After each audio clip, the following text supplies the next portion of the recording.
All right. Happy Friday, everybody. I am very excited to welcome you back to today's Business Leaders. This is an episode that I have been looking forward to for quite a while now, a couple months now.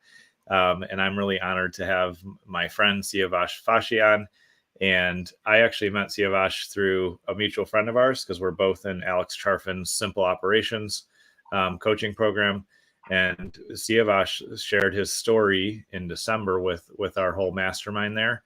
And it honestly was one of the most moving and inspirational stories I've ever heard from an entrepreneur.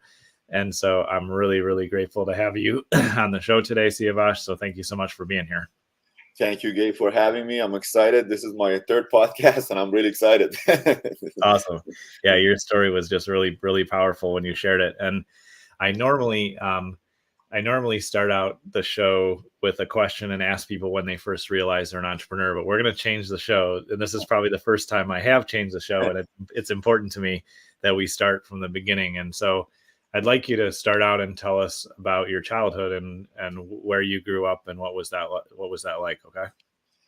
Absolutely. So I was born 1980. I was born in Iran on the border of Iran and Iraq. 6 months after I was born, basically the war broke out between Iran and Iraq, and we went on to a full war. And basically I grew up the whole my childhood throughout it lasted 8 years. And as I said, we were right on a border, and we were basically feeling every bit of it. Yes. And Gabe, you would like me to go to the story and I'll tell you guys how I made it to all the way to basically having the six packs. I'm just going to tell you the story. Yep. Hopefully that inspires you guys to just keep pushing forward. So as I said, when I was born in Iran, right away we were facing war, and every single day plane passing by, dropping bombs, and all our fathers, my father, the uncles, everybody was sent to war. And so they were going and not knowing when they're coming back, because on Fridays, which is a Sunday for us over there, Friday when everything is closed, dead body coming back on the trucks, hundreds and hundreds of them to a cemetery. So, and the day after we go to school and we see, our friend's father, they have a picture on the wall that he died, or so many people. It was a constant, it was uncertainty. So you never knew what happens tomorrow, and there was shortage of food.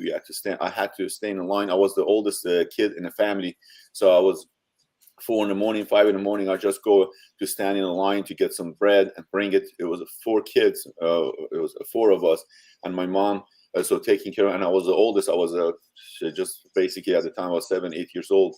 Going there on line, you fight people, the people pushing each other, people sleeping on the street. And because we were on the border at the time, Saddam, he dropped a chemical weapon in that area, and all the people ran away. They came to my city, and it was a madhouse. It was something that is when I look back at it, it's just an unbelievable scene. So that's what we were dealing with. And the worst part of it was we were part of a religious minority. So an Iran government declared us as infidel, and basically they look at us as traitors. So we had to always hide ourselves, hide our identity. For us, for our religion, the religious minority, we had to keep our mustaches. Men, I was a kid, of course, I didn't have it, but men had to keep the mustaches. That's how we recognize kind of each other. And if you had the mustache, pretty much you had no job. No job. None of my family members, uncles, any of them had the real job. So they were all hustling on the streets. They're selling stuff. They're selling like a musical instrument, most of them. That's the only thing they knew. And at the time, the funny thing is, even music was banned by Iran government because it was Islamic state. So anything American, bodybuilding, boxing, even chess, anything that you had, they were banned by government because they were thinking that it would affect the Islamic culture, and basically the whole western side was basically our enemy. And every morning at the school, then the first thing we had to do is actually basically damn this. We were all, basically propaganda against these countries that our misery comes from these guys. But my whole family, everybody surrounding me, it was poverty, and poverty was making everybody ugly. It was bringing a part of us out that it was just dark. I couldn't believe it. My uncle kicked us out of the home. We were renting a room from him. He kicked us out, because we didn't have money to pay him. He was struggling himself. He had his own 4 kids. So it was a brutal life going through it. And then the war ended. I was through the war. When we were there, they bring 2 kids about 19 years old. They executed them in front of my house in a public execution. They hanged them on the streets for people to see, and they'd be fearful not to go against the government. I remember them kicking on a rope and shaking, and I was just 8 years old looking at this, and I couldn't believe this. I was like, for 2 weeks, I would say 2 weeks, 3 weeks, I was just dead inside. I couldn't make sense of it. Nothing was making sense. And you always ask, okay, when is my turn? When am I going to die? That was the question as a kid would constantly come up for yourself. So the war ended. My dad returned, and the country was messed up. There was, as I said, there was no job for us. So we were moving from one city to another city. I'm just going, we were just basically hiding, trying not to tell people who we are. It was just constant. And my dad was going through his stress. He was coming home, and it was mostly taking it out on me. I was, it was a very, as I said, poverty was pushing everybody to the corner, and everybody was reacting a certain way. I was just a kid watching this, and I knew that there's something wrong. There's something wrong. This is what's basically holding us back. And I started doing taekwondo classes. Iran had only 2 TV channels. Those 2 TV channels was constantly was about propaganda of war, showing people dying, showing the problem with America. There was absolutely nothing to watch. I think I remember from 2 o'clock to 4 o'clock they show cartoon or a little movie or something, which movies were nothing like the movies that you're watching here. It was all censored, and it was translated and however they wanted. It was very, very sad for kids. So we were mostly out on the street, playing soccer and stuff like that. So I started doing taekwondo classes. I joined these taekwondo classes, and I was very, very disciplined. I was really good. That was it. I wanted to be the best. It's just I was making a name for myself. People were respecting me in the school. I started earning belts, and I went even up to black belt. I got a black belt. I was competing in a state, and I won the state championship. They invited me to national team. I went to compete at a national team, but at national team, they wouldn't accept us because, as I said, we were a religious minority and we were not sent to represent the country. So the dream would die right there. I said, okay, there's no point of this. One day we were playing soccer in the dirt. I was 16 and a half, I would say. And one of the guys, he pulled out the picture of Arnold was standing by the beach, and he's opening his arm, big chest and huge, this humongous guy. And I'm like, what the hell is this? I want to look like him. He looks determined. Nobody's messing with him. And when I was when I was a kid, I was a really, really skinny kid, and I had a really white. Compared to the other kid, I was white skin, and I had the green eyes. So people were always thinking I'm soft, and they wanted to try me. They want to get into fight with me, and I wasn't good at protecting myself. So it's taekwondo, and then this taekwondo was good, but still people wouldn't know that I'm really good at fighting. So you had to get into fight to prove yourself. I didn't want that. I wasn't a confrontational person. I didn't want fight. I didn't want anything. So a picture of Arnold was making a lot of sense because it was deterrent. Nobody would mess with you now. So I started asking about it. There was nothing, no paper, no magazine. So I went to black market. I started collecting bodybuilding picture. I would bring him home, and I just put it in front of me and dream about it. I said, oh my God, I want to be this guy. So one of my friends, he said, I know, let's go to the back of a wrestling gym. There was a barbell and a couple of dips. So we started lifting, and he started getting bigger. He was seeing the effect, but I wasn't seeing anything because I was eating like a couple meals a day. I didn't know anything about nutrition. And even if I knew, I couldn't eat more. So I'm glad I didn't know at the time. So it would probably make me upset. So I kept pursuing it, and going to the gym every day, getting pumped, enjoying it so much. So it came. At the time I had to go to university. Even the Iranian government did not accept any religious minority except the big religious minority like Judaism or Christianity. The rest of any minority would not be allowed to go to university. So I lied in my application because I said, okay, this is the only way for us poor people to get educated. Maybe that's the way to go up. So I was studying graphic at high school in graphics. So the whole country, the one that basically it was accepting 65 people because government subsidized this, and you go to a free university. So they needed 65 people. I was the only person in my state that got accepted, the whole state. So I went to university and I said, okay, yay, I got in, and that's it. This is it. So I went to university. Most of the artwork, most of the project was all about the government propaganda. We had to do the martyrs or a leader of the Iran, Khomeini. They had to work on that. If you were not aligned with that, pretty much you wouldn't get a job. Most of the jobs were coming from government. And we were at university. I was so poor. My dad couldn't pay me to go there, to buy anything. I was just wanted to survive, to eat food, and basically attend the classes. So I was going at it. I was keep going. I was around 19 years old, a year left from my university to finish. And one day in the backyard, we had an air gun. My uncle, we were playing with the air gun. I was shooting, and I closed my right eye to shoot. And my uncle said, hey, no, you got to open your right eye, and my left eye. And I said, I can't see with my right eye. And it's blurred.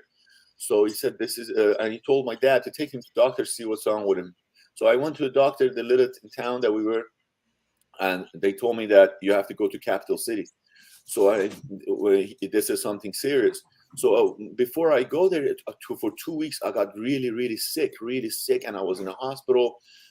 Anything I eat, I throw up, and I got so skinny. So they sent me to capital city. When I went to capital city, Tehran, the doctor told me I have cancer in my eye, and in Iran, you can't treat this. This is a rare disease. So everybody, all these doctors were coming, taking a look at it. The students, in the hospital, they were taking a looking at it.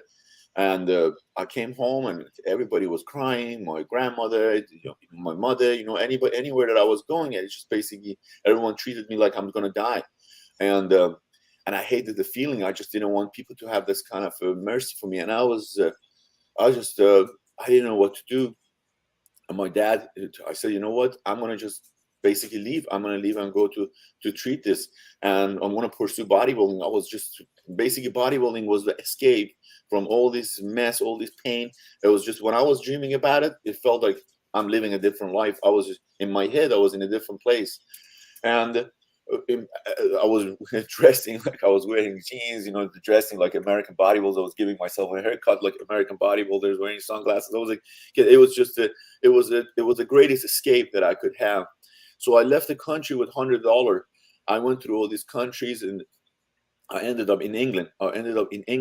Working in a pizza shop, sleeping in a pizza shop. I was sleeping in the oven, just working, passing out flyers. They were giving me, the owner was giving me like 10 British pound. I was going out in the rain, just passing out flyers to the house, come for pizza. And at night, I would help out a little bit more on the side because I didn't have anywhere to go. So the owner said, okay, just help out, cleaning stuff. So he would give me another 10 pound, and it would be 20 pound a day, about $30 a day. So I would save it and send it back home constantly because my sister was little, my dad, everybody was poor. So I was constantly sending them the money. So I started saving a little money. I saw a doctor too, and they did the laser surgery on my eye to kill the cancer, and I lost my right eye. And they told me it's going to come back. It's going to come to your liver in the next few years, and that's if it does, then you can't do anything about it. So I was just, to be honest, I just ignored it. I was just not letting it to get to my head. I was never ever thought about it. I just told myself this is not kind of I don't want to say denial, but I wasn't talking about it to anybody. Just recently, because I wrote a book that I wanted to talk about six packs, I start talking about it. Very, very rarely I mention it to people because it would take me to a place of a negative state of mind, in my opinion. So that's why I kind of stayed away from it. And after losing my right eye, I said, you know what? I'm going to just pursue bodybuilding as hardcore as I can. So there was this bodybuilder named Dorian Yates, and he had a little gym. It was a dungeon. He was a world champion, 6-time world champion, and he had his own style of training. And so I went to his gym. I found his gym. It was a dungeon in the back of a trash can. It was a little red door. I go there. Oh my God, this was heaven. In England, unfortunately, at the time, it was the early 2000s when we went there. There was huge emigration problem. There was a lot of refugees coming from other countries to France, to England, and people were kind of didn't like that. People were thinking we changing the culture, we are here abusing. They didn't know we were running away from all this mess in our country, and so they were very hostile toward us. Very ugly word. It was always exchanging. It was constantly, on the TV, telling us to go back. These people are not welcome, even on the street. Anytime you get into any argument, and English people wouldn't talk to you. It was just very, very ugly. When we go to club, for example, we were just anywhere we went, we were just they treat us as like we are not part of them. So it was really hurtful, painful, because we came with the expectation of our country doesn't want us, doesn't like us, and now we run away, come here, and now they don't want us. So it was just a lot of us had an identity crisis, but thank God to bodybuilding, it kept me in the center. A lot of my friends, they were confused, they didn't know where they stand, because they were not Iranian, they were not English, so what they were, so they were constantly they were getting gravitated toward different ideology. And that bodybuilding, that dungeon during Yates gym, it was a heaven. Nobody was judging you. It was all about bigger muscle, lifting heavier weights and pushing it.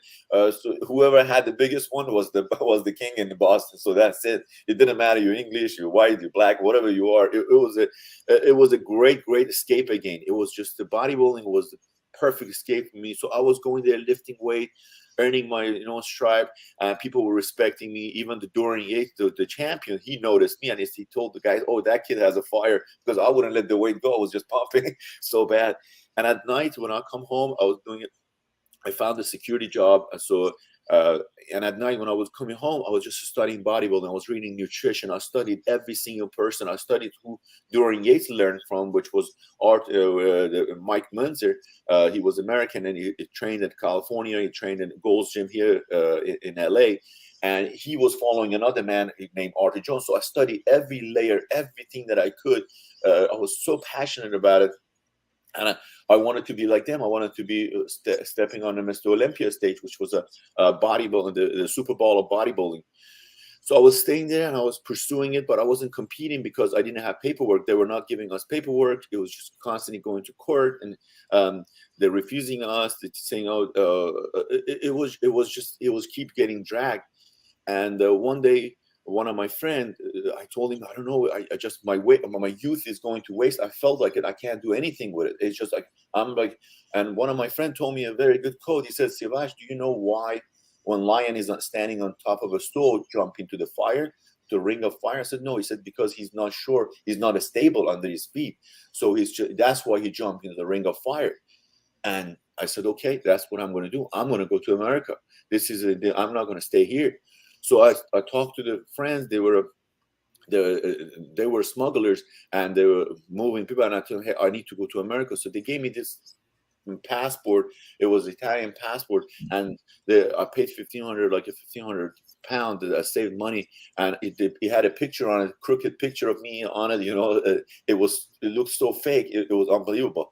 But I said to myself, you know what? I'm gonna go for this. I'm not do or die, because it's and I stopped talking to anybody that had a different idea as well. So I said, because their doubts will probably affect me, and this is one of the advice that I'm giving you guys. It's always, when you want to get advice from somebody, make sure that it's aligned with your value, aligned with what you don't get advice just from anybody, because it can basically take you to a wrong place, because their fear can affect you. So I didn't talk to nobody. I only talked to one of my friends that he was fearless too, just like myself. And he told me, "Saiavash, if this is your dream, you got to go for it." And I said, "That's it." So I went to the airport with the fake passport, and I'm standing there. This lady checked the passport. She swiped it and said, "Son, this doesn't work." And I said, "Okay, let's do it again." So she took the passport. She radioed somebody, and the security guard started looking at me. And the lady said, "You got 45 minutes to board a plane." I went to the bathroom. I said, "I know this. They know. I know they know, but I have to take my chances. There's no going back." I went, I bought the little stress drink that you drink to relieve stress. So I drank the whole bottle, and I came back. I went to the line, and now I'm seeing all the security guards, everything from the American airline. They just looking at me, and I ignored them. And I had the good style. I had my hair at the time. I wear tight clothes so not to come off as a person looking dodgy. So I boarded a plane. They let me. I sat in a plane. I put my seatbelt on. I said, "God, that's it. This is it." So I don't care what happened, whatever happened from here. So there was this guy in front of me. He was keep turning around, looking at me on his laptop. I said, "You know what? I'm gonna go to sleep. I'll go to sleep because if I stay up, I'm gonna act nervous. I might act stupid." And so I tried to sleep as much as I can till we landed. We landed in Chicago O'Hare.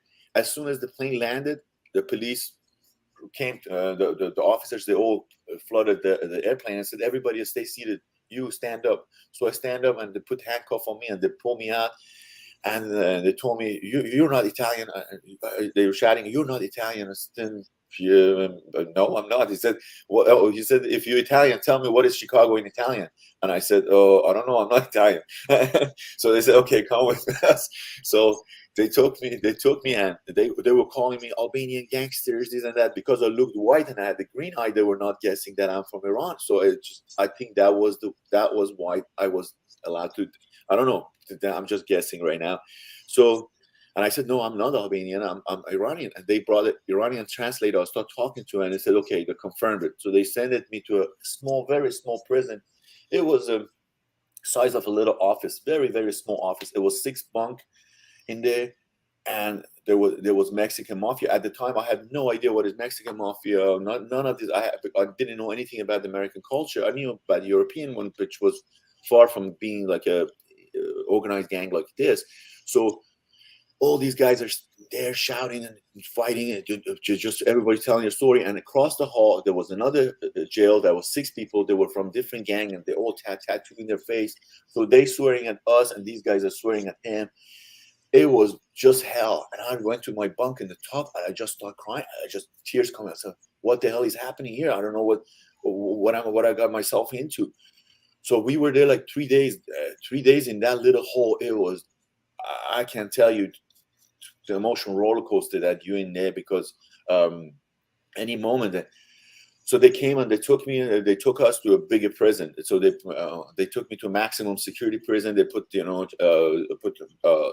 covered my eye, and basically they put me back of the van with the chain, hand and leg, everything. To 6 hours driving. I had no idea where they're going. So they go into the prison. I didn't even see the building of the prison. So I go inside, and they would open the van, and I would come off with a bunch of other guys chained. So they took me inside of this. Basically, this total concrete. We didn't see anything outside. Nothing, no light, nothing. It was just pretty much inside one building. And the FBI, CIA, all kind of different agency would come and take me hours a day, hours and hours a day. They tell me what am I here for, if I know any terrorist organization, and it was so scary, because I was thinking they want to connect me to something. So and then they were not even giving me lawyers, nothing. I had nothing to do, and I couldn't make phone call to anywhere, to Iran, anywhere. So I couldn't even report it to my family. So one of the guy, he was from Morocco. I think they were arrested for something else. He was getting out of prison. So I'll write a little letter. I said to him, "Hey, when you get to Morocco, send out this letter to Iran. Tell him just I'm alive." So he left, and I didn't know if he did it or not. I just gave him the letter, and then they were moving me from one prison to another prison, so I don't make friends, so I don't become familiar with the people and what's going on. So I'm every month, I would say 6, sometimes 8 weeks, they would just handcuff me, chain me, and they would take me to another prison for 5 hours, 4 hours different. And when you get in, it's just you basically have to start all over again. A lot of people put you in check. It was the madhouse.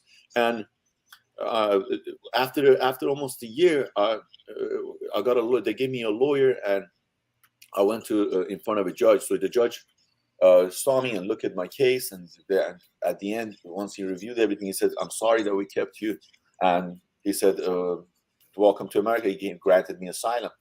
So now they took me back to jail 2 days later. They give me my shoes and stuff, so they let me out on the street. They dropped me off in Chicago. And I had no shoelaces, nothing. I'm walking on the street with no money. I walk around, I'm thinking, oh my God, this place is too big. And I called all the buildings. I can't even cross the street. It's so big. I called one of the inmates in prison, and I said, hey, I'm on the street. I don't know what to do. Is there any chance anybody can help me? And he said, okay. A lot of people in prison, they gave me their number. Some of them were so bad that I didn't want to have anything to do with them. But a couple of them were just converted. They were Christian. They were they're praying all day long. They were changed, man. So I said, okay, I'll call at least these guys. That I can, they're not into gangs. They're not into troubles anymore. So he took me. He said, okay. I was in a taxi, and when I called him, when the taxi driver called him, because I didn't have the money, so I told him, can you call this guy? Can he help me? So he said, okay, sit down. I'll take you there. He was Arab, and the guys that I was calling, he was Arab too. So, and then I saw this car going toward the mosque, and I said, oh my God, where are you going? He said, I'm going here. The guy's here. I said, shoot, I can't be here. I'm like, I'm going to get in trouble again. So I got to Imad, and I told his name was Imad. I said, Imad, brother, I can't stay here. It's why they got me arrested for this. And so I stayed a couple of days at his house. He took me to his house. Then I called one of the other guys. He was from Guatemala. His name was Braulio. I called Braulio. I said, Braulio, I'm in a really bad place. So I need help. Just take me out of here, just anywhere. And he said, okay. He came with his family. He sent his family, his wife and a couple of kids. They came, picked me up. They took me to the suburb of Chicago. And he had a house. He had a basement. He'd throw a mattress in the basement. I was just staying in the basement. I was going to the library, reading what's going on here. I was trying to educate myself what's going on. And then I wanted to go to Mecca of bodybuilding. I came here. I'm a bodybuilder. So the first snow as it hit the Chicago, I got a train ticket. 2 days took me, 2-3 days took me. I came to California. And I ended up in Union Station. I told the guy, hey, can you take me to Persian area here where they at? And he told me, okay, I'll drop you in Glendale. He dropped me in Glendale in front of a motel. The motel was $60. So I was paying $60 a day, running out of money. In a couple of days, I called one of the guys in England. I said, do you know anyone here? He sent me one of his friends. He took me around, and I found a little apartment. From that apartment, I was going on the street asking the shops, any shop, pizza shop, restaurants, for jobs. And it was 2008. It was a recession hitting. There was no job at all. And I found a security job. The graveyard shift at night till morning, 11 till 7 in the morning. So I started doing that, and I was very, very disciplined. I was, eating at the same time because I was bodybuilding. I joined the gym as well. I was eating at the same time. They never catch me sleeping. I was very, very good. And then I became a manager of a security. They put me in the morning. I became a manager of a couple of other security. After working 3 years and bodybuilding every day, I'm going to Gold's Gym, pursuing it. And I start competing at bodybuilding show. I'm looking like a granite, and I'm like, okay, I'm living the dream. I'm living a dream. And after 12 years of being outside the country, I got my refugee travel document, so I could go. I went to Turkey to see my family because I couldn't go to Iran. So when I came back, I saw them for a week. Everybody's grown. My brother is just, it's 12 years. He was a little kid. Now he's a young man. My sister have kids. It was a crazy feeling, and I went back, and pretty much I had nothing, to be honest. I had nothing. I was a little bit embarrassed. I was shy of myself. I was embarrassed that I left the country. I have no kids, no family, no real success, no real education. I'm basically just going through, and my health. I lost my eye, and I'm just in America now. So I told myself on the way back, I was just praying. I said, God, just like I'm so embarrassed. I don't know what to do. So I came back. When I landed, I called my job. They fired me. They said, oh, you're fired because you haven't been here for a week. I said, hey, I gave you notice, but they didn't accept it. So I got fired. I went to unemployment. After a few months of trying to get unemployment, they gave me $3,000 back pay for unemployment. I was on Craigslist, found this little place, little hole, and I said, I want to be Dorian Yates, but they have a little dungeon gym, and just not to be, because when I was going to Gold's Gym, it was a lot of distraction, a lot of girls, you're looking at them, and it was a lot of, like I would say, clique, there was a clique of bodybuilders that they would hang out with each other. Then there was another clique like here, then another clique, and I didn't like that. To me, bodybuilding, when I looked at it from Iran, it was just everybody trained and everybody like you're going to beach. It was fun. It was nothing like that. So I'm going to create that exactly during the age so I can stay focused and not get distracted with anything and just bodybuild and be a world champion. So I got this little place and I paid the guy $1,900. There was nothing in that place. It was just a couple of dumbbells up to 30 pounds, a bar, and I think it was one of these treadmill. It was a broken treadmill, and there was absolutely nothing else. The concrete floor, no proper lighting. The bathroom were dirty. So I paid the guy $1,900 of that 3,000, and just put the sign there, six pack gym. And I started looking for a name, and I found this six pack gym name. I was writing all these names, and this one to me felt like a hook. So I could call a six pack gym, and I said, "Hey, I'm a gym." People would come in and say, "Hey, what's going on?" He said, "I'm a gym." He said, and they would laugh at me. They said, "There's nothing here. You're just sitting there." I remember buying the $80 desk, and I just what a hassle. I got that $80 desk, and I sat behind it. And one day, one doctor came. He said, "Hey, explain to me how you want to get me shape. I just needed the money to pay for rent so I can keep active." So I explained to him, and he was so fascinated by my knowledge. And he said, "Okay, I'll pay you." I said, "If you pay me, I'll buy a mats on the floor. If you pay me for 3 months." He said, "Okay." He paid me 3 months. I think he paid me $1,500. I went to Gold Gym, and I told the Gold Gym guy, I said, "Hey, do you have mats, used mats I can buy?" He said, "Yeah, I have a ton of it. Go to the back, pick up anything. I'll give you $15 a piece." I said, "All right." I matted the floor with $500. And the next time the client came, his name was Ronnie. I said, "Oh my God, you're crazy, man. You said you're going to do it and you did it." I said, "Yeah, I'm at it." So every client that I signed up a gardener. He was like 500 something pounds. He paid me, and I bought a little piece of equipment. I didn't have credit to buy anything. You know, when you come to this country, you don't have credit. You have to build it. So when I was going to the bank, there was no chance for me getting it. And so I started every client that paid me, I put it back into the gym. And I made the gym exactly the way it was in my head. Everything that I dreamed of. I put the slogan on it, positive slogan. I put all these bodybuilding picture on the wall. And it was a little hole in the wall, but I created an environment. I knew that atmosphere is everything. So when you walk into that gym, it was just animal. I was playing heavy metal music, just going when you come in. And because I didn't have much of equipment, so I made my session 30 minutes. So I had to use every minute because there was not much of equipment to roam around. I'm going at it, clients loving it, and getting people to 12% body fat to just see their six pack.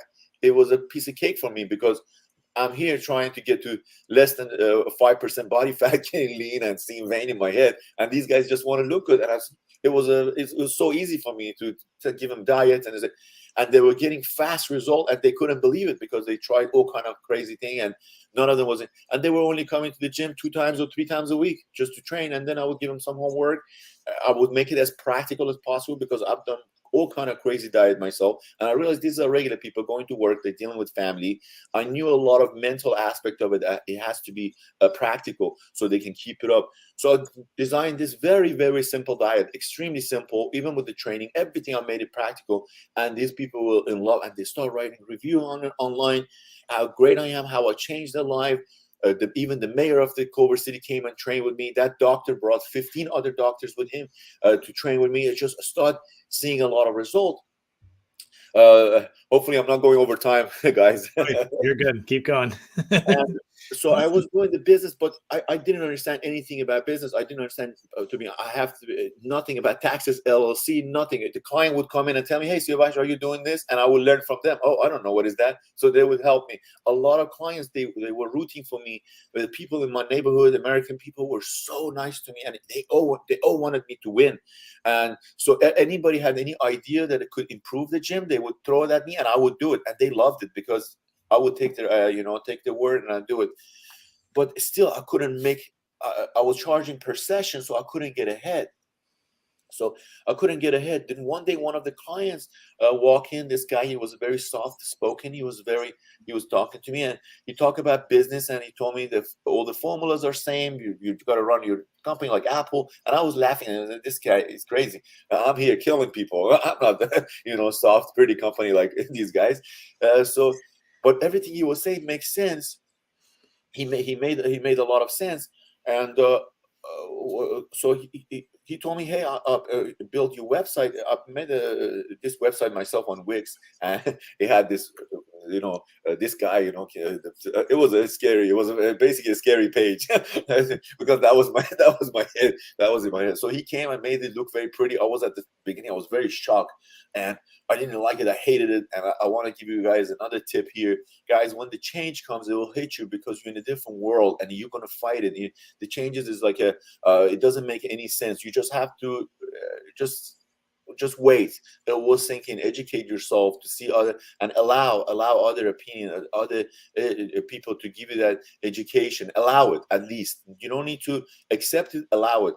And then once you allow it, everything else kind of will follow. So I allowed it, in my own opinion. I allowed it. I said, okay, you know what? I'm going to try it. I have nothing to lose. I'm already behind. Every month I'm hustling really hard.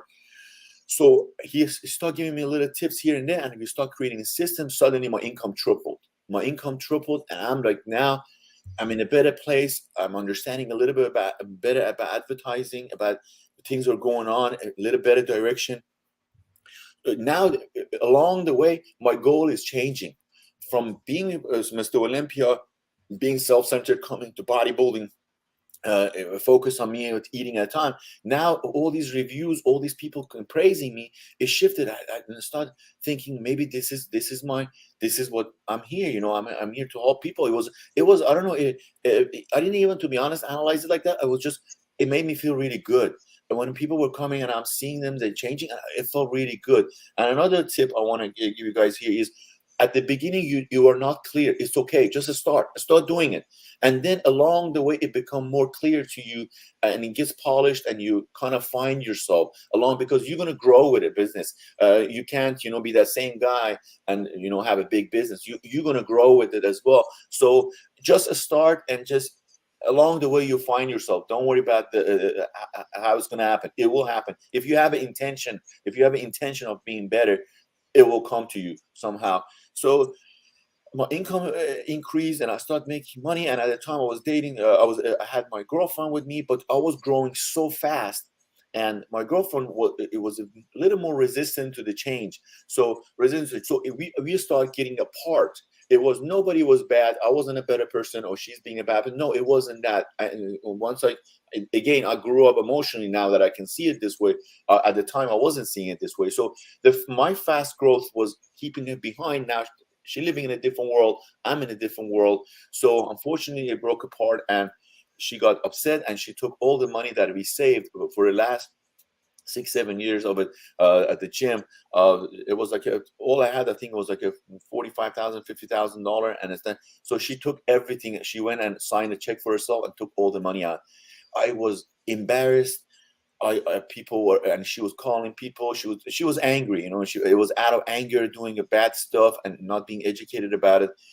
I was so embarrassed, and I couldn't talk to people. I'm here, 250 pounds of just muscle on top of muscle, and I'm going home and crying, man. It's all these trauma from past. It was not feeling good enough. It's just so many things, questioning a lot of core stuff about myself. I was coming home and just handling the pain, to be honest. And I couldn't talk to other people, as I said, because it was just embarrassing that this big guy he's this emotional. It felt like not being able to control my emotion. So I started digging deep into myself a little more and more. So Daniel told me, hey, just keep focusing on moving forward. And that's what I did. I say, you know what? I'm just going to give myself one goal a day. I don't need to accomplish too many things. Just one thing if I do today for myself, just to maybe be better with customers, maybe do something, anything, just a little thing. So I start focusing on that. And to my surprise, people at the gym start loving it even more. Now I was even more focused. And I would take the pain home, but I would never, ever show it to my clients. And I would like to throw tips here and what we're going at it. Another thing is, guys, remember, your emotional roller coaster has to be only for you and close friends or the professionals that you're dealing with. That don't take it to your clients. Don't take your anger. Don't take it to your clients. They're paying you. And they are not your psychologist. They are not your therapist. And sorry, that's my dog playing with the toy, Milo. just make sure when you come into the gym or to your business, switch your hat, take it off, and remember you are here to serve these people. Once you're done with it, now you can go to talk to your friend about your any dealing that you deal, or your professional people, whoever you're dealing with, and that's what you're paying for, or your friend with. But don't bring it to your clients. That's a big one, and just focus on that basic business. So that's what I did. I focused on it, and gym started growing even more. I went to a ClickFunnels seminar in Florida with Daniel to learn more. I went to that place, and everybody was technical. They were talking about the stuff that I didn't understand at all. I was so intimidated. I I said, these guys don't know anything about bodybuilding. These guys are, I don't respect it. Why should I be listening to this guy? None of these guys can bench press, 300 pounds, how can they give me advice? I know better than these guys. So I came and changed my system, and it failed. Again, I'm coming back to these guys. Whenever you come in, like, doesn't matter, you start working with Gabe, working with a new idea of coming in, and you are doing something else, doing something other habits, it will be a shock. Do not resist it. Do not resist it. At least allow it. This is a big one, I'm telling you, because of Milo. And so it was once I shifted from that system, I failed. And I talked to Danny. I said, just don't worry about it. It's a good lesson. Get back on it. So I went back again, and with gym and started growing. Gym and started growing really fast. I'm hitting all these numbers. Of course, there's a lot of challenges along the way, which you learn. And then COVID happened. COVID happened suddenly. The gym, especially California, it was very restricted. They shut down completely all the businesses. Now I just bought a house with the help of Daniel, my mortgage, my everything. And I said, oh my God, almost 10 years of my work down the drain. All these gyms a lot of them were closing. A lot of them were going out of business. And I said to myself, I just got to hang in there. So Daniel suggested, he said, instead of doing, something kind of illegal, opening a door, to people, you might get busted, and it's not worth it. So I started focusing on a book. So I started sitting in my garage and just writing about my life, about from beginning to the point that I built the gym, and how all the struggles, all the up and down of it. And it was, I'm telling you, it was a therapy for myself, because I never kind of switched off from looking at back, because it was so painful.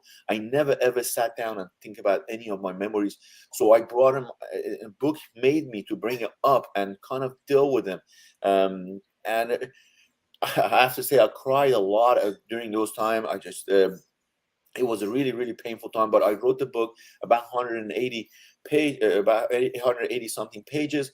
So I wrote the whole this, and then the gyms start opening. They said, okay, you can open a gym, but only outdoor. Now most of the gym couldn't do it. I was at the gym. In half an hour, I came up with the idea, because of the being pushed in that corner. Remember, guys, when you get pushed that corner, actually is good sometimes. I came up with the idea. I put 5 benches out. I said, you know what? I'm going to go back to the time when I didn't have any weights. I didn't have any machine. All those times that they were bad, it became asset for me this time. So I put a rack of dumbbells outside, 5 benches. I'm killing people. People are from outside driving by, and they see me. No gym is open. Only us in the parking lot. And people are losing weight. And I'm posting pictures of people losing weight during a time that everybody's at home. Gym got busy. We got busy. We hit the biggest number. I doubled the business. Double. We were making close to. We were making 400 and less than 450. Suddenly we are close to $1 million now. We're close to $1 million. The gym grow, everyone loving it. It's just because people saw the resistance and not giving up. There's the attitude of not giving up, guys, just not quitting. A lot of those gym owners, they had a parking space, they had an outdoor space, but they quit. They stayed home. They never thought of fighting. You can't. That's what, in my opinion, that's what business is. And your attitude, you are the top of this basically the thing that people are looking at, people coming over it. It's your attitude that running the business. It's not your muscles, or it's not your look, or it's not your status. It's your attitude, in my opinion, because people will fall and they say, okay, I want that attitude. I want that kind of resilience. And that's what I did. I didn't go, and I started working I started working with the same group of people that they're in a Sharf, and simple operation, which I met Gabe, and he had a great speech for us that day about your daily routine, which I'm still doing it today. Every single day I do it. I follow Gabe's advice. I was kind of not doing it sometimes, but after Gabe's speech, I started doing it more consistently. So I started working with a group of people in that group as well about my book, and the book hopefully will be out we are at the end of it. Hopefully it will be out in a couple months, which will tell people who I am, where I come from, how I built this small little gym, and which is very profitable. And the biggest part of it is changing people for better. Some people are depressed, some people are home, some people don't have family here, some people the weight, the look is affecting them, so they come and they change, and it's so rewarding more than anything else. And of course the money allows me, it's like a fuel to make this bigger, and of course live a very, very good life. I'm truly living my dream. I have the best friends here, amazing people that everyone roots for me, including Gabe and his team. Being just, I met him over there for a couple of days, and we talked, and from the beginning he wanted to help me with the marketing. He was always open to basically to help me. So this is my story. Hopefully this will encourage you to take a step, and thank you so much for having me, Gabe, and your team for having me today. Thank you, Saiavash. I really appreciate that you shared all that, and you're a really good storyteller too, by the way. So I'm really looking forward to reading the book. Do you have a title for the book yet, or are you still deciding? Yeah, I have a title. I want to call it A Small Gym, Big Result.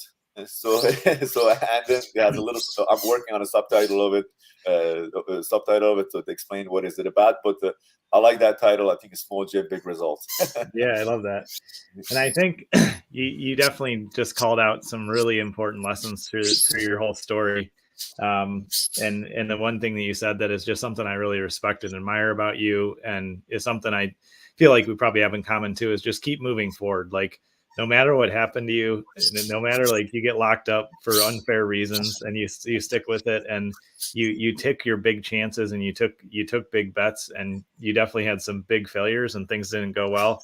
But you just kept pushing forward. And I think that's such a key part of entrepreneurship and life. And then also, I know you mentioned Daniel Rosen. I mean, talk about, an angel in human form that, shows up and guides you and helps you. And I've definitely had so many people like that in my life that have come in and helped me. And so I'm glad that he's there for you as well. And you said something else that, excuse me, that really stuck with me. You said your past pain and struggle and all the bad things that happened to you become your assets in the future. So Absolutely. When everybody else shut down and they didn't know what to do, you're like, oh, I know what to do. I've done this for years. Like, I didn't have anything. I can start this way again. And that reminds me of something that I always tell my partner Rachel, and like I tell my friends, is like, just to stop me, you'd have to put a bullet through my head, because otherwise I'll be all right. Like, I could start from nothing again. I've done that a couple times. And so yeah. And I want to say real quick, Gabe, here, guys, if you're dealing with the pain, a lot of people, like, when you're in a really hard time, like, for example, when I was in prison, I wasn't constantly thinking about going out. The only thing I was thinking about is handling what is in front of me right now. So if you're in pain, doesn't mean you have to constantly try to escape out of it. No, hang in there. There's a lesson. There's something going on over here that you got to learn. It's pushing you to do something either learn about yourself or something. So just hang in there. Just feel it. Just let it come to you. Let's go at it. Just have this attitude that that's what I call my people, my avatar, my clients, a warrior. I just tell them, hey, just go at it. The warrior doesn't mean an external fight. It's inside you battling, and the deeper you go, the more you figure out about who you are. I think that's the thing. And don't worry if business pushing you to a really, really digging to the really dark hole. It's trying to teach you something which is going to benefit you when your business is much, much bigger. So that's right. And I love Edwin just put in the comments. He said your point about your attitude driving your business, not anything else, is brilliant. And he says, everybody wants to follow a badass into battle. And I totally agree, Edwin. And that's what moves your business forward, when you're that inspired and you're that driven. And we look at, I didn't have to go through anything compared to what you went through as a kid, Saiavash. And, you start from such a place of struggle and hardship, and you kept pushing forward and you kept going. And then you get to come here to our amazing country and and now you have a 7-figure gym. And it's just amazing to hear your journey. And it's just such a testament to why we have to persist. We have to have a good attitude. We have to focus on how we're going to change people's lives. And that's what makes a huge difference. And like I said, I've never heard a story like yours before. And I'm just so grateful that you continue to show up and you continue to serve your clients, and that you've, made our world a better place and our country a better place. And I think it's so important that, we talk about these things and we remember that there's other people that are going through struggles. There's other people that have gone through harder things. There's other things, people that have gone through things that aren't as hard, but we all have our struggles, and it's how we show up, and it's how we're consistent and persistent. And so for everybody that wants to check out what Saiavash is doing, I've got the website up there in the comments there. It's sixpacksgym.com. He is somebody that I admire and respect. And so if you're in the area of him, you absolutely need to go check out his place. And even if you're just traveling out there in California, you're gonna hate me for being sore for a couple of days. But you definitely need to check him out. And there's some big things coming with his company in the next year or two here. And so no matter where you are in the country, just keep your eyes open. So that's all I'll say about that. But I'm excited to be one of your friends. I'm just really grateful for our relationship, Saiavash, and thank you so much for being on today. Thank you so much for having me, Gabe. As I said, since day one when I met you, you had the intention of helping me, and I really appreciate you. And as I said, everyone that I meet, everyone try to somehow contribute to or root for me. I appreciate every single one, and thank you for everyone for listening. Sorry if my story was a little too long. Thank you for listening, guys.